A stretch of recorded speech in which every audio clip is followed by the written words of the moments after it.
Hi, I'm John Isaacs with Council for Livable World. To my right is Erik with Institute for Policy Studies. Tom Andrews, the normal host for this program, is away this week, so we are trying to substitute for him in his stead. We'll be talking about two major issues this week. One is the war in Iraq, the latest developments in terms of the spending proposals from the administration, and two, Iran.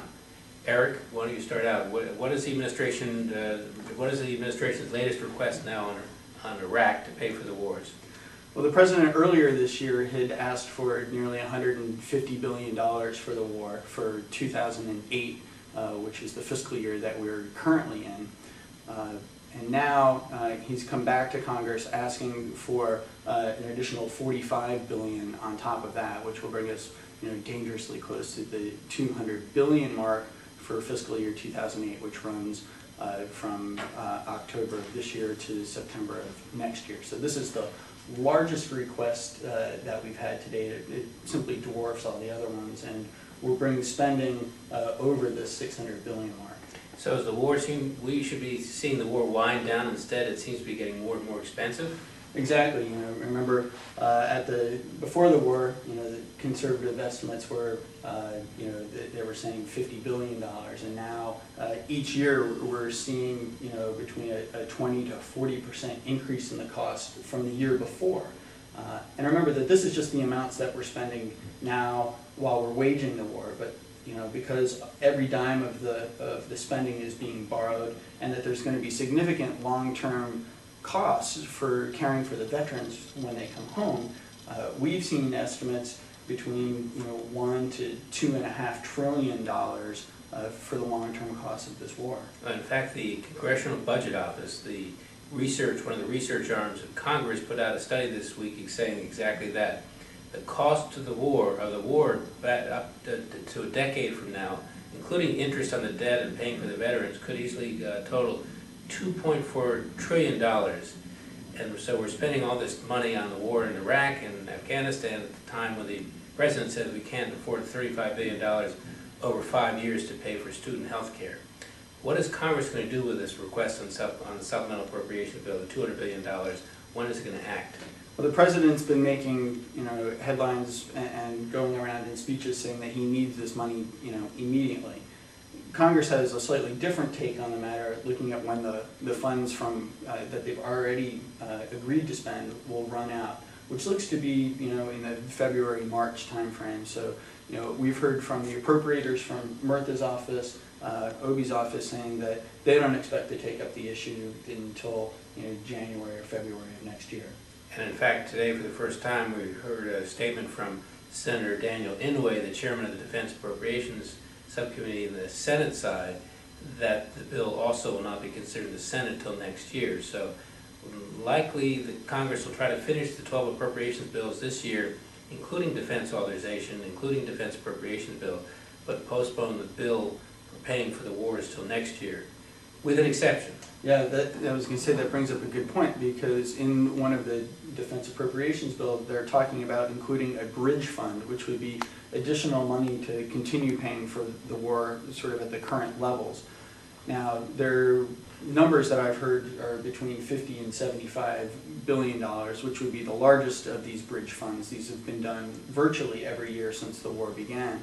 But it also, those numbers then significantly raise what people are estimating for the cost of the war right now. So again, it would be another huge increase. And now, as we're spending roughly $10 billion a month, those numbers are looking to creep up to the 12 or 13 billion with this bridge fund and the additional money that the president has asked for. The other major issue, of course, is Iran. And while the debate on Capitol Hill on Iraq has quieted down because there are no votes, no legislative vehicles in either the House or Senate, some of the rhetoric and some of the actions from the Bush administration on Iran have ratcheted up to a higher level. In fact, if you put your ear to the ground, you can hear the war drums banging very loudly from Washington. Erik, what are some things that are happening now? What does the Bush administration seem to be up to right now? Well, the folks in the administration are on sort of a full court press, I think, for putting Iran front and center. Again, I think that this plays to their advantage of trying to shift the debate away from Iraq to another potential adversary, or Iran. And so where we had heard leaks earlier this year about designating the Iranian Republican Guard as a terrorist organization, yesterday the president actually made that announcement that he's going to go ahead with that. And I think it sets a very dangerous precedent for us. Plus, there's a ratcheting up of the rhetoric. The president last week talked about the confrontation with Iran could lead to World War III, which is incredibly loose and dangerous language. The vice president said a couple days ago that the United States would not allow a nuclear Iran to go forward. It's clearly threatening military action. It's quite a dangerous situation, and there are a lot of commentators who have analyzed the situation and fully expect that the Bush administration could well launch a military strike on Iran sometime in the next 6 months, and certainly before President Bush leaves office in early 2009.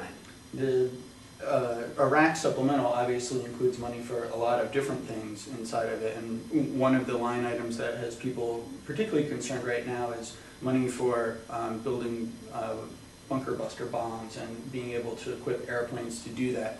Then, let me point out, these are conventional bunker buster bombs and not nuclear. There was a fight in the last couple of years of whether to build a nuclear version, and Congress has turned that one down at least. But these sorts of bombs don't have any use within the Iraq battlefront, but they would have potential use for targeting hardened underground facilities if they exist inside of Iran, and so this is yet another signal that's pretty dangerous. Plus, the debate among the presidential candidates about Iran is playing out in the background as the president and vice president speak out. The Republican candidates for president are competing with each other to see who can be more hardline towards Iran. The Democratic candidates are divided over a vote a couple of weeks ago on an amendment that would propose to do what the president is doing today, which is saying the Iranian Revolutionary Guard should be put on a terrorist list.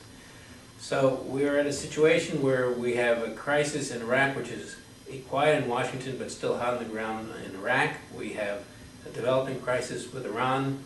There are no legislative vehicles, but what would be your advice to people watching this program in terms of talking to their members of Congress and trying to head off a war with Iran? Well, in Iraq, there's been a letter that's been headed by members of the Out of Iraq caucus who have been asking for people's pledge to vote no on the supplemental, and they've had 90 members sign that. I think that's pretty significant, and obviously we have a good set of time between now and January or February, to continue working on that. On Iran, it's a little bit trickier. Senator Webb has a standalone bill. This is what has made some highlights with when Hillary Clinton signed onto it. I think it has one other co-sponsor, and clearly I'm not sure if that's going to be enough given what the president's actions are right now. And there's a comparable bill in the House of Representatives by Republican Representative Walter Jones of North Carolina that has, I think, 64 co-sponsors. That's where we are at this point. You'll hear from us again next week. Tom Andrews should be back and leading the charge for all of us. Thank you.